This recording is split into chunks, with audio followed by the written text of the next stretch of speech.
నాగార్జున సాగర్ ప్రాజెక్టుకు కృష్ణమ్మ భారీ వచ్చి చేరడంతో ఆగస్టు 5న నాగార్జున సాగర్ క్రస్ట్ గేట్ల ద్వారా భారీగా నీటిని విడుదల చేయడంతో ఎగువన ఉన్న శ్రీశైలం డ్యాం నుంచి 10 గేట్ల ద్వారా నీటిని విడుదల చేయడంతో భారీ మొసలి దర్శనమిచ్చింది.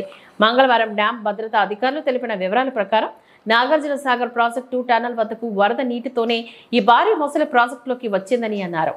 ఈ భారీ మొసలి దృశ్యాలు సీసీ ఫుటేజ్ కి చిక్కినట్లు తెలిపారు. మత్స్యకారులు మరియు స్థానిక ప్రజలు కృష్ణా నదిలో స్నానాలు అనుసరించే వాళ్ళు ఇలాంటి మొసలి పట్ల అప్రమత్తంగా ఉండాలని, లేకుంటే ప్రాణాలకి హాని జరిగే అవకాశం ఉందని పలువురు భావిస్తున్నారు.